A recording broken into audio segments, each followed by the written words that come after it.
आज के financial management के टॉपिक में हम डिस्कस करेंगे being honest about your financial habits. इस टॉपिक के बारे में अब मैं आपको थोड़ा समझाता हूँ कि बीइंग ऑनेस्ट से क्या मतलब है।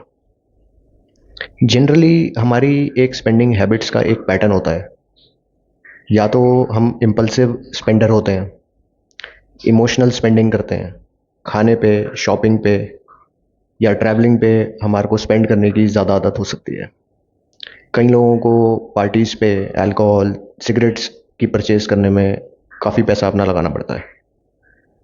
तो फाइनेंशियल मैनेजमेंट का सबसे इम्पोर्टेंट और बेसिक स्टेप में से एक है कि आपको खुद को ही अपनी स्पेंडिंग हैबिट्स के बारे में समझाना पड़ेगा। देखो, कोई भी आके आपकी फाइनेंशियल मैनेजमेंट कर नहीं सकता। फाइनेंशियल मैनेजमेंट इतना सिंपल टास्क है कि जिसके लिए आप खुद ही रिस्पॉन्सिबल बन सकते हैं। भाई, जैसे आपके घर में कोई चीज़ है, उसको आपसे ज़्यादा अच्छा मैनेज कोई और कर सकता है? कोई भी नहीं कर सकता। उसी तरीके से आपके मनी को मैनेज आपसे ज़्यादा बेटर कोई नहीं कर सकता, क्योंकि आपको इंटरनली सारी बात पता है कि आप किस तरीके से अपने पैसे को स्पेंड करते हैं। वो सच्चाई इवन एक फाइनेंशियल प्लानर के साथ भी आप शेयर नहीं करेंगे। तो सबसे पहले इसके लिए आप एक पेन और पेपर लेके बैठेंगे, अपनी इनकम को टॉप पे लिखिए। उसके बाद बिल्कुल ट्रुथफुली, ऑनेस्टली आप लिखना स्टार्ट करिए कि आप अपने पैसे को कहाँ कहाँ स्पेंड करते हैं। इसमें आप ये लिख सकते हैं कि आपका रेंट किस तरीके से जाता है, कितना रेंट आप दे रहे हो। ट्रैवलिंग आप मेट्रो से करते हो, बस से करते हो, कार या बाइक, किस तरीके से आप ट्रैवल करते हो, तो उसमें कितना पैसा जाता है। क्या आप अपने घर से खाना लेके जाते हो अपने ऑफिस, या आप जोमेटो और स्विगी या रेस्टोरेंट्स के थ्रू अपने फूड को अरेंज करते हो।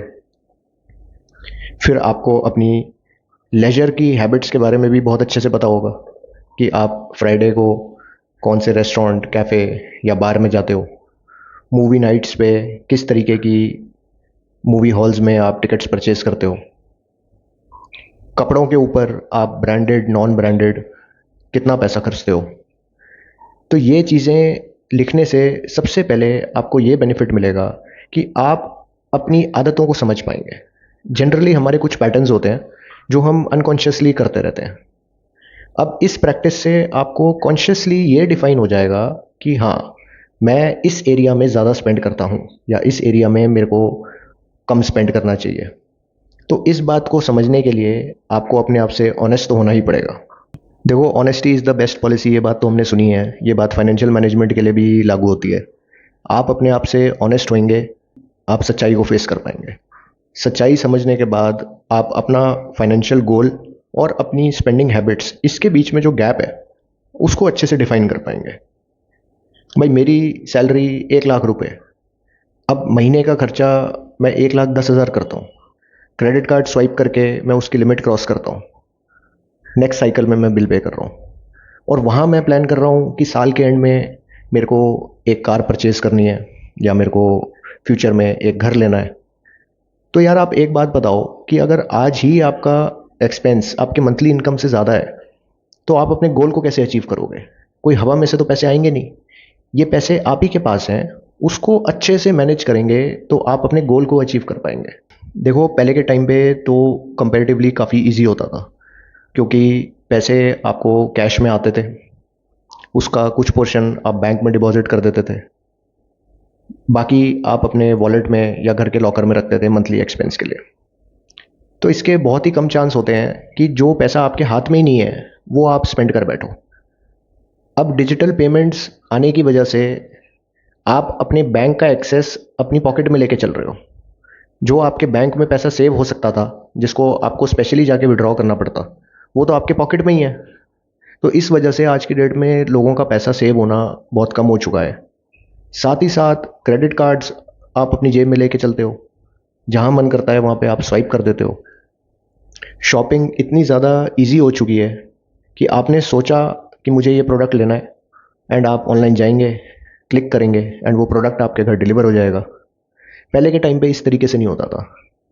लोग जनरली कोई भी प्रोडक्ट को परचेज करने के लिए प्लान करते थे। उसके बाद स्पेशली उनको किसी मार्केट जाना पड़ता था। सैटरडे या संडे को लोग अपनी परचेजेस करने के लिए जाते थे।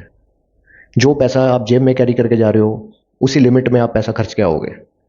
अब आप जाओ सैटरडे संडे को किसी मॉल में जाओ, रिलायंस के, क्रोमा, विजय सेल्स, किसी भी इलेक्ट्रॉनिक स्टोर में आप एंटर करो, आपकी जेब में 1 रुपये ना पड़े हुए, उसके बाद भी आप लाखों के प्रोडक्ट अपने घर लेके आ सकते हो। Buy now pay later, credit card schemes, Bajaj finance जैसी स्कीम्स, तो इनका फ़ायदा तो है, लेकिन इससे आपकी सेविंग और मनी मैनेजमेंट तो फेल हो रही है। एंड मैं आपको बता रहा हूँ, ये कंपनीज का बिजनेस आपकी फेल्ड फाइनेंशियल मैनेजमेंट और हैबिट्स के ऊपर ही चलता है।